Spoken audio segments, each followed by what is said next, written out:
ಇವತ್ತೇನು ಪ್ಲ್ಯಾನ್ ಮಾಡಲಿಲ್ಲಂಗೆ ಬೆಳಗ್ಗೆ 10:30ಗೆ ಎದ್ದು ಮೇಲೆ ಬಂದು ಸ್ನಾನ ಮಾಡಿ ಸ್ವಲ್ಪ ಟೈಮ್ ಪಾಸ್ ಮಾಡಿದ್ಮೇಲೆ ಶಶೋಣ್ಣ ಊಟಿ ರೋಡಲ್ಲಿ ಬ್ರಹ್ಮಲಿಂಗೇಶ್ವರ ಟಿಫಿನ್ಗೆ ಕರ್ಕೊಂಡು ಬಂದು ಒಳ್ಳೆ ಸಾಫ್ಟ್ ಆ್ಯಂಡ್ ಸ್ಪಾಂಜಿ ತಟ್ಟೆ ಇಡ್ಲಿ ಕೊಡಿಸ್ದ. ಮನೆಗೆ ಬಂದು ಚಟ್ನಿ ತಲೆಗೇರಿ ಸಿಂಬಾ ಜೊತೆ ಶಶೋಣ್ಣ ಹೆಂಗೆಂಗೋ ಮಾಡೋಕ್ಕೆ ಶುರು ಮಾಡಿಬಿಟ್ಟಿದ್ದ.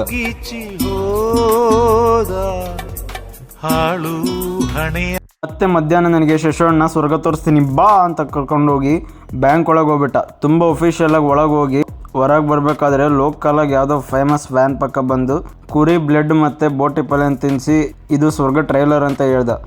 ಟ್ರೈಲರ್ ಮುಗಿಸ್ಕೊಂಡು ಪಿಕ್ಚರ್ ತೋರಿಸು ಅಂತ ಹೇಳಿದ್ದಕ್ಕೆ ಶಶೋಣ್ಣ ನನಗೆ ಇಂಥ ಬ್ಯುಸಿ ಬೆಂಗಳೂರಲ್ಲಿ ಯಾರಿಗೂ ಗೊತ್ತಾಗದೇ ಇರೋ ಮೋಸ್ಟ್ ಪೀಸ್ಫುಲ್ ಆ್ಯಂಡ್ ವಂಡರ್ಫುಲ್ ಜಾಗ ಅಂತ ಹೇಳಿ ಒಳ್ಳೆ ಕೆರೆ ಕಡೆ ಕರ್ಕೊಂಡು ಬಂದ. ಅಲ್ಲೂ ಬಿಡದೆ ಕಾಡೊಳಗೆ ಹೋದವ್ರನ್ನ ನೋಡಿ ಮುಂದೆ ಹೋಗಿ ಪೂರ್ತಿ ವ್ಯೂನ ಇಬ್ಬರು ಎಂಜಾಯ್ ಮಾಡಿದ್ವಿ. ಅಲ್ಲಿ ಶಶೋಣ್ಣಂದು ಫೋಟೋಶೂಟ್ ಮುಗಿದ ಮೇಲೆ ಮನೆಗೆ ಹೋಗೋ ದಾರಿಯಲ್ಲಿ ತಣ್ಣ ಕಲ್ಲಂಗಡಿ ತಿನ್ನೋಣ ಅಂತ ನಿಲ್ಸಿದ್ವಿ. ಹೊಟ್ಟೆ ತುಂಬಿದ್ರಿಂದ ಎಲ್ಲ ಕಲ್ಲಂಗಡಿನೂ ಪ್ಯಾಕ್ ಮಾಡಿಕೊಂಡು ಮನೆಗೆ ಹೋದ್ವಿ. ಮನೆಗೆ ಬಂದಾಗ ಗೊತ್ತಾಯಿತು ಸಿಂಬಾ ಫುಲ್ ಜೋಶಲ್ಲಿದ್ದಾನೆ ಅಂತ. ನನ್ನ ಜೊತೆ ಮತ್ತು ಶಶೋಣ್ಣನ ಜೊತೆ ಫಸ್ಟಿಗೆ ಸಿಂಬಾ ಚೆನ್ನಾಗಿ ಆಟ ಆಡ್ದ. ಬ್ಲೆಡ್ ತಿಂದು ಸಿಂಬಾಕ್ಕಿಂತ ಜಾಸ್ತಿ ಜೋಶಲ್ಲಿದ್ದ ಶಶೋಣ್ಣ ಮತ್ತೆ ಹೆಂಗೆಂಗೋ ಆಡೋಕ್ಕೆ ಶುರು ಮಾಡಿಬಿಟ್ಟಿದ್ದ. ಯಾರೋ ಗೀಚಿ ಹೋದ ಹಾಳು ಹಣೆಯ ಬರ. ಶಶೋಣ್ಣನ ಜೋಶ್ ನೋಡಿ ಸಿಂಬಾನೇ ಸೋತೋಗ್ಬಿಟ್ಟ. ನನ್ನ ಕೈಲಾಯ್ತಾ ಇಲ್ಲ ಅಣ್ಣ. ಡಿಂಪು ಮಾಮ ಆಫೀಸಿಂದ ಬಂದ ತಕ್ಷಣ ಬಾ ಬಟ್ಟೆ ಒಗೆಯೋಣ ಅಂತ ಕರ್ಕೊಂಡು ಬಂದ. ಒಳ್ಳೆ ಸನ್ಸೆಟ್ ವ್ಯೂ ನೋಡಿಕೊಂಡು ಇಬ್ಬರು ಒಂದು ಸ್ವಲ್ಪ ವರ್ಕೌಟ್ ಮಾಡಿ ಬಟ್ಟೆ ಮಷೀನಿಗೆ ಹಾಕಕ್ಕೆ ನಿಂತ್ವಿ. ನಾನು ಹೇಳ್ಕೊಟ್ಟಂಗೆ ಕರೆಕ್ಟಾಗಿ ವಾಷಿಂಗ್ ಮಷೀನಿಗೆ ಬಟ್ಟೆ ಒಗೆಯಕ್ಕೆ ಹಾಕಿ ಕೊನೆಗೆ ಇಷ್ಟು ವರ್ಷ ದೊಡ್ಡವನಾದರೂ ನಾನೇ ಜಿಪ್ ಹಾಕಕ್ಕೆ ಬರಬೇಕಾಯ್ತು. ಡಿಂಪು ಮಾಮ ಮೇಲಿಂದ ಟೆಂಟ್ ಕಿತ್ತಿ ಕೆಳಗಡೆ ಹೋದ. ಮೇಲೆ ಬಂದು ಶಶೋಣ್ಣ ಇಷ್ಟು ಒಳ್ಳೆ ಪೋಸಲ್ಲಿ ಕೂತು ಕೆಲಸ ಮಾಡ್ತಿರೋದನ್ನ ನೋಡಿ ಸಿಂಬಾ ಜೊತೆಗೆ ಶಶೋಣ್ಣನ ವಾಕಿಂಗಿಗೆ ಕರ್ಕೊಂಡು ಹೋದೆ. ಪಾಪ ಸಿಂಬಾ ಎಲ್ಲಿ ಕಾಲೆತ್ತಿದ್ರು ತೆಳ್ಳನ ಹಂದಿಗಳು ಬಂದು ಸಿಂಬಾಗೆ ಡಿಸ್ಟರ್ಬ್ ಮಾಡ್ತಾ ಇದ್ವು.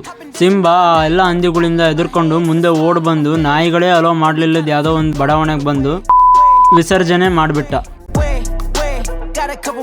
ಒಳ್ಳೆ ಸ್ಕೈ ವ್ಯೂ ನೋಡಿ ಮನೆಗೆ ಬಂದು ಶಶೋಣ್ಣ ಮಾಡಿದ್ದು ನೀರು ತುಂಬಿದ ಅನ್ನ ನೋಡಿ ಸಿಂಬಾ ಡಿಪ್ರೆಷನ್ನಿಗೆ ಹೋಗ್ಬಿಟ್ಟಿದ್ದ. ಸಿಂಬಾನ ಡಿಪ್ರೆಷನಿಂದ ಹೊರಗೆ ತರೋಕೆ ನಾನು ಮತ್ತು ಡಿಂಪು ಮಾಮ ಬೀಟ್ಸ್ ಎಲ್ಲ ಬಾರಿಸ್ಬಿಟ್ವಿ.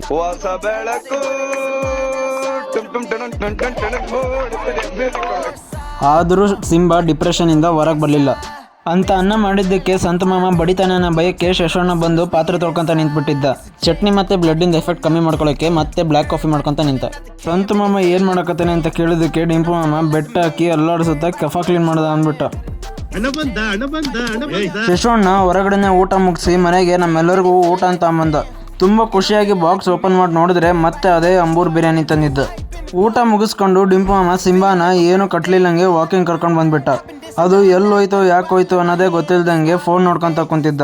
ಶಶೋಣ್ಣ ತಂದ್ಕೊಟ್ಟು ಬಿಡೋಣ ತಾನೇ ತಂದಂಗೆ ನನ್ನ ಕೈಯಲ್ಲಿ ಕೊಟ್ಟು ವೀಡಿಯೋ ಮಾಡಿಸ್ಕೊಂಡ್ಬಿಟ್ಟ. ಸಿಂಬಾ ರೋಡಲ್ಲಿ ಬ್ಲ್ಯಾಕ್ ಆ್ಯಂಡ್ ವೈಟ್ ಬೀದಿ ನಾಯಿಗಳ ಜೊತೆ ಆಟ ಆಡೋದನ್ನು ನೋಡಿಕೊಂಡು ಸಂತ ಮಾಮ ಮತ್ತು ಶಶೋಣ್ಣ ಮಜಾ ತಗೊತಿದ್ರು. ಎಲ್ಲರ ಹತ್ರ ಮಿಕ್ಕಿರೋ ಅಡಿಕೆನ ಒಂದು ಕವರಾಗಿ ಹಾಕಿಸ್ಕೊಂಡು ಸಂತ ಮಾಮ ಪಕ್ಕದ ಮನೆ ಟೆರೆಸ್ ಮೇಲೆ ಹೋಗಿ ಬಿಸಾಕ್ಬಿಟ್ಟ.